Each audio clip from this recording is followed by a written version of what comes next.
What's up? This is Eli. The song is called Upside Down.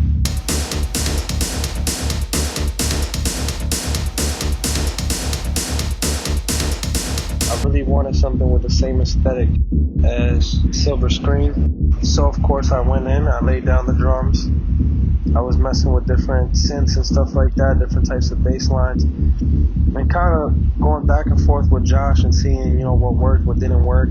Josh's biggest piece of advice that he gave me on this track was, just keep layering it until it's too much, and then start taking stuff out.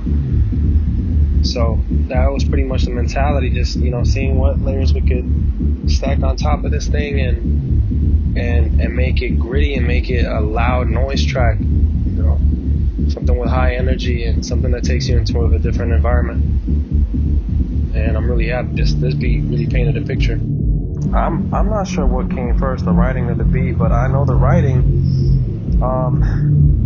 let's just say I was in a certain mindset, and when I was writing this, it was really just like a free form stream of consciousness. And the state of mind that I was in, I felt like I was a clock on the wall, and every hour that was on the face was a different type of being, was a different type of life form that I could be. But at the end of it all, regardless of what life form I am, I still have a life. I still have a life essence. And basically, with that in mind, I realized that there wasn't anything to be anxious about. I think remembering that I still have an essence of life within me, it takes away the pressure of trying to be something else. And I just have to focus on the fact that I'm just a human being, and that I share this life with other beings. And, so long as you know that, you don't got to be anxious about anything else. So this song was very therapeutic for me to make, and, writing it too was very therapeutic. And I think I really connected with what I was writing down. I really wanted to find a way to plug it into a record, and I just went for it. At first I wasn't really too sure, because it doesn't really fit the traditional song structure or anything like that, but to me it really meant something. So yeah, that's how it came to be. The final quarter of the song is my favorite, just leading up to the Upside Down. And I think what I realized about this song when I was writing it and when I listened back to it, I realized that I lived most of my life in this upside down world.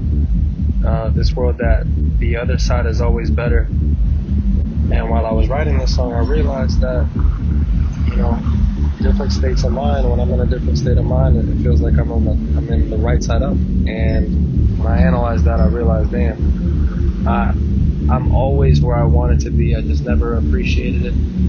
I never seen it from the perspective that I imagined that I would see it.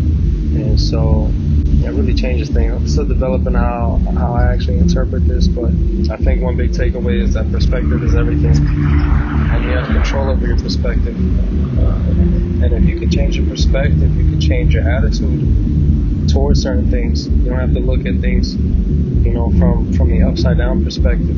You don't got to see things from a negative standpoint, and that gives me a very liberating feeling. The song makes me feel at first it makes me feel very nervous, because I'm like, oh man, where's this gonna go? I don't know where this is going. What is this trying to tell me? But there's an underlying message of understanding, love. There's a common ground that can be reached between living beings.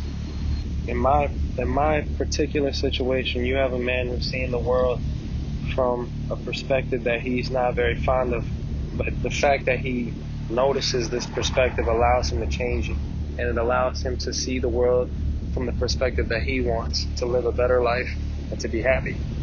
Yeah.